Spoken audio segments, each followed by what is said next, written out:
সুদীপ্তা 3 তারিখ থেকে exam, but তোমার ভিডিও দেখতেই হবে। না পড়ে রোস্টিং দেখছি। আবার নিচে কি একটা কমেন্টে রিপ্লাই করেছি, ঠিক বলেছে। Wow, nice. রূপসা 3 তারিখ থেকে এইচএস এক্সাম, আর আমি রোজ ভিডিও দেখছি। বিগ ফ্যান দাদা। ওয়াও, বলছি তোদের লজ্জা করে না? সারাটা বছর কাটালি সেজে গুজে, ফোন নিয়ে পোঁদ উল্টে থেকে। পিসি একটা ফ্রিতে সাইকেল দিয়েছে এদিক আর ওদিক। পরীক্ষার সময় অন্তত একটু পড়। আর ছেলেদের একটাই কথা বলবো, লেখাপড়া করে যেই অনাহারে মরে সেই। তো কি চলছে বন্ধু? কিছুদিন ধরে দেখছি আমাদের বাংলার গর্ভবতীগুলো, এই গর্ব আর কি বলে রে, গর্বের মানুষগুলো, পলিটিশিয়ান, টলিউডের কিছু অভিনেতা অভিনেত্রী, ওরা হেভি কুম্ভ হয়ে যাচ্ছে। মানে সারা বছর যত ইচ্ছা পাপ করো, সেকুলারিটির নামে নামাজ টামাজ পড়ো, হিন্দু ধর্মকে গালিগালাজ করো, একটা কুম্ভ এলেই চলে যাও, একটা টুকুস করে একটা ডুবকি দিয়ে দাও, সব পাপ ধুয়ে মুছে শেষ। ঠিক মতো গাঁড় ধুচ্ছে না, পাপ কিভাবে ধুবে?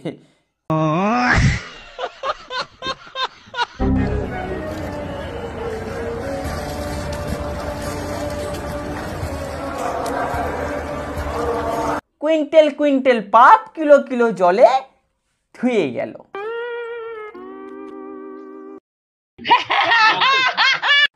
আমার চোখে রচনা ব্যানার্জি এতটাও পাপী নয়। হ্যাঁ, টুকটাক একটু ভোটের জন্য নামাজ টামাজ পড়েছে হয়তো, টুকটাক হয়তো 1 বাটি 2 বাটি হয়তো খেয়েছে, বাট ইটস ওকে। ভোটের জন্য এটুকু তো করতেই হয়, বাট এতটাও পাপী নয় আমার চোখে।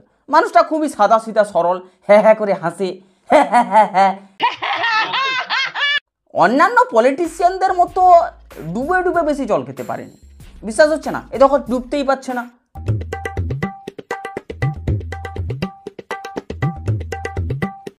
বালিটাকে ডোবা বলে। সামনের পাপটা না হয় ধুয়ে গেল, পেছনের পাপগুলোর কি হবে? যমরাজ তো ডগি স্টাইলে পাপের ফল দিবে। যাই হোক, সামনের পাপগুলো তো ধুয়েছে।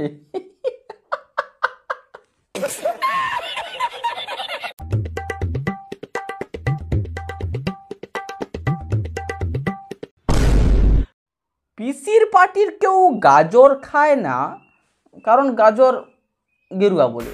সেখানে আমাদের রচনা ব্যানার্জি গেরুয়া কালারের চুড়িদার পরেছে। ভাই কেন একটা গন্ধ গন্ধ হচ্ছে ভাই, সিরিয়াসলি। এদের বিশ্বাস নেই ভাই, সিরিয়াসলি এদের টোটালি বিশ্বাস নেই। আর ভাই এবার রচনা ব্যানার্জির মুখটা একবার দেখে নে পঞ্চত, এখনো পর্যন্ত হয়তো মুখ দেখেনি।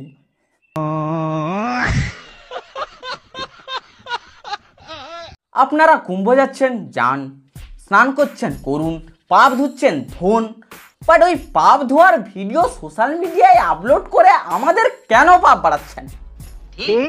আপনি পাপ ধুচ্ছেন তো ধোন না, আপনার ভিজে যাওয়া পাপের বোঝা কেন আমরা দেখব? ওদের পাপ কমছে আর এদিকে ওদের পাপের বোঝা দেখে আমাদের পাপ বাড়ছে।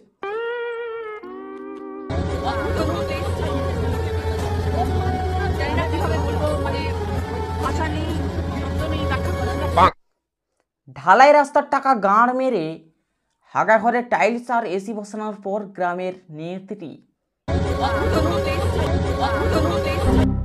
47 বছরের জন্মদিনে দেবী জ্ঞানে পূজিত হলেন অভিনেত্রী অপরাজিতা আঢ্য। অভিনেত্রীর বান্ধবী পুজো করলেন তাকে। বেঁচে থাকলে আরো অনেক কিছুই দেখতে পাবো, তাই বলছি যে চোখের যত্ন নাও, আজে বাজে জিনিস দেখো না, ঠিক আছে? এগুলোকে অ্যাভয়েড করো। সকালবেলা দেবী জ্ঞানে পূজিত হলেন এবং রাতের বেলা আমাদের দেবী ইংলিশ খেয়ে ড্যান্স করবেন।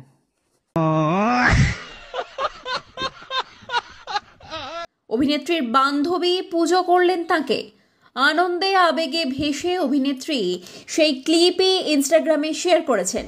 প্রথমত এনার অ্যাক্টিং বা এই মানুষটাকে আমি টুকটাক সম্মান করি, বাট এনার বক্তব্য, আনন্দবাজার চ্যানেলে একটা সাংবাদিক এনাকে জিজ্ঞাসা করেছিল যে আমাদের সমাজে যেভাবে পরকীয়া বেড়ে চলেছে এটাকে কিভাবে বন্ধ করা যায়। একটা কেন সম্পর্কে পরকীয়া আটকাবে? কেন? পরকীয়া তো সুস্থতার লক্ষণ, চিরাচরিত ছিল, সারা জীবন ছিল, রামায়ণ মহাভারতের সময় থেকে ছিল পরকীয়া। তা এটা তো একটা জীবনের স্বাভাবিক ধর্ম, হতেই পারে কারোর কাউকে ভালো লাগতে পারে। আমি একজনের সঙ্গে ঘর করি, আমি একজনকে ভালোবাসি বলে যে আমি কাউকে ভালোবাসবো না আর কারোর দিকে দেখবো না, কোনো ভালো জিনিস আমার ভালো লাগবে না, আমি শুধু গোলাপ ফুলকেই ভালোবাসি, পদ্মর দিকে দেখবো না, করবীর দিকে দেখবো না, অর্কিডের দিকে, কোনোদিন হয় নাকি? ঠিক এই কারণে ভাই আমি বেশি শিক্ষিত মেয়েদের পছন্দ করি না, কারণ এদের কাছে সব কিছুই নর্মাল। পরকীয়া নর্মাল, এটার সাথে শুয়ে বেড়ানো নর্মাল, কারণ এতে ওদের মন ভালো থাকে। And, একটু ভাবুন, এই টাইপের মেয়ে আপনার ওয়াইফ হলো, ভাই আমার তো বিয়ে করার চান্স খুবই কম। অ্যান্ড সত্যি কথা বলতে, তুমি যদি আমার হয়ে তোমার যদি অন্য কাউকে ভালো লাগে, তাহলে দয়া করে আমার বানা মুখে নেবেন না, সোজা কথা। আমি তো ভাই এমন, এইসব ইনফ্লুয়েন্সারগুলো ওপেনে পরকীয়া প্রমোট করে, নিজেকে দেবী রূপে পূজিত করে, আবার পাপ ধুতেও যায়।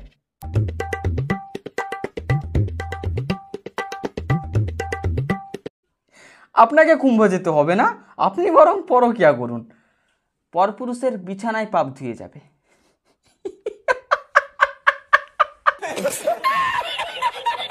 47 বছরের জন্মদিনে দেবী জ্ঞানে পূজিত হলেন অভিনেত্রী অপরাজিতা আঢ্য। অভিনেত্রীর বান্ধবী পুজো করলেন তাকে। আচ্ছা, এই দেবীর নাম কি দেওয়া যায়? পরকীয়া দেবী।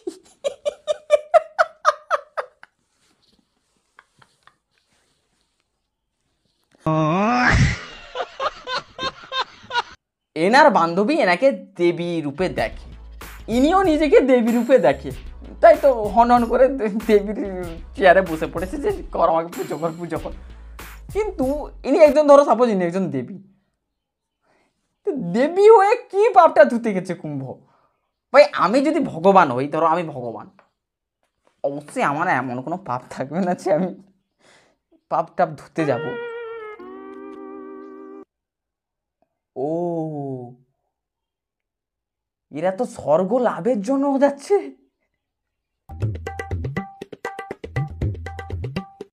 পরকীয়ার পাপটা ধুয়ে গেল, যাই হোক বাদ দাও। আর ভাই আমি দেখছি বড় লোকগুলোই বেশি কুম্ভ যাচ্ছে। ওরা তো বড় লোক ভাই, ওরা কি পাপ করতে পারে? যত পাপ তো গরিব দুঃখীগুলো করে।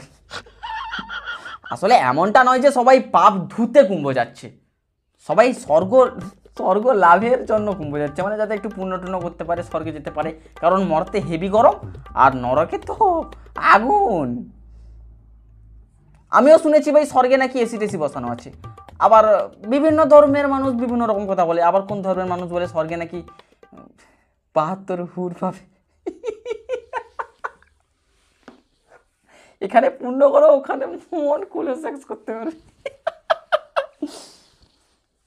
Sorry sorry.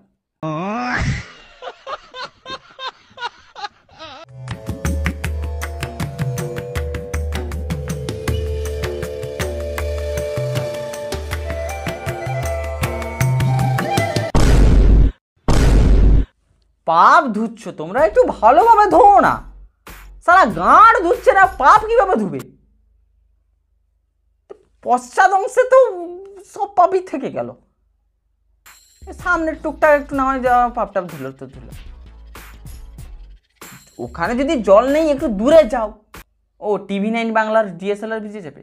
মানে মানুষ এখন পাপও ধুচ্ছে সব করে করে। গাইস দেখতেই পাচ্ছ আমি সব পাপ ধুয়ে ফেলেছি, এবার তোমরা আমাকে নিশ্চিন্তে ভোট দিতে পারো।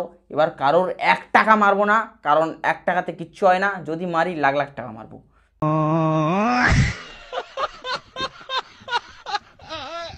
আমার ঘরের কক মুরগি টাকা গেল। আচ্ছা, কুম্ভ আসার টাকাটা বাবা সরকারের থেকে নেবে না তো? বাচ্চা ডেলিভারির টাকা কে দিয়েছে? সরকার। হানিমুনের টাকা দিবে সরকার, কন্ডম এনে দিবে সরকার, হয়তো কুম্ভ আসার টাকাটাও হয়তো সরকারই দিয়েছে। কেমন বোকা বোকা কথা বলছি ভাই? পার্টির জন্য সারা পাপ করেছে, সব পাপ ধোয়ার টাকা সরকার দিবে না?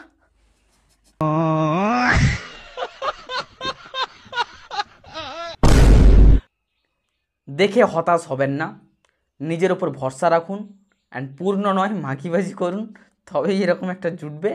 অ্যান্ড প্লিজ এতটাও ক্রিটিসাইজ করবেন না, আর কারোর বডি শেভিং এতটাও করা উচিত নয়। হ্যাঁ, কাঞ্চনের করেছেন, ঠিক করেছেন, সেটা আলাদা ব্যাপার, বাট আর কারোর করবেন না, ঠিক আছে? চলো, কি করে ভাই, ভেবেছিলাম হয়তো পিসিও হয়তো আমাদের কুম্ভ যাবে, বাট মহাকুম্ভ আমি নাইবা বললাম, ওটা এখন মৃত্যু কুম্ভ হয়ে গেছে।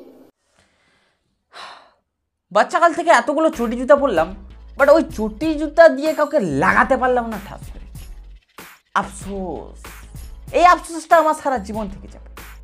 অ্যান্ড এটা তো শিওর যে পিসির সঙ্গে আমার নরকে অবশ্যই দেখা হচ্ছে।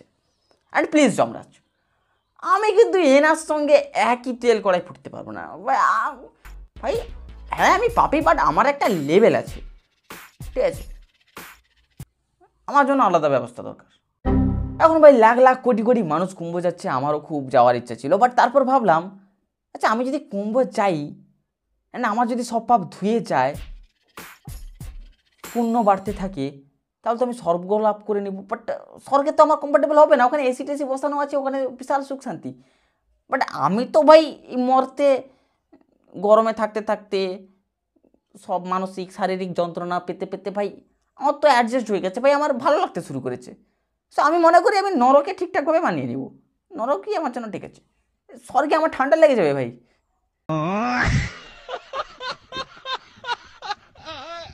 অ্যান্ড সব থেকে বড় কারণ, যে কারণের জন্য আমি আর পুণ্য করতে চাই না, সেটা হচ্ছে গিয়ে আমি যদি পুণ্য করতে শুরু করি, তাহলে ভগবান আমাকে আবার মানুষ জন্ম দিয়ে আবার এই পৃথিবীতে পাঠাবে, যেটা আমি একদম চাই না। আমি চাই সালা কুত্তা হয়ে জন্ম নিতে। হ্যাঁ, অবশ্যই আড়িয়া কুত্তা। প্রতি ভাদ্র মাসে এতগুলোর পোঁত মারবো, মানে এই জন্মের বদলাটা পরের জন্মে নিব, কারণ এই জন্মে সালা আমার পোঁত এতজন মেরেছে, মা কসম, মানব জন্ম আমি যেন আর নাই পাইলে, মা কসম।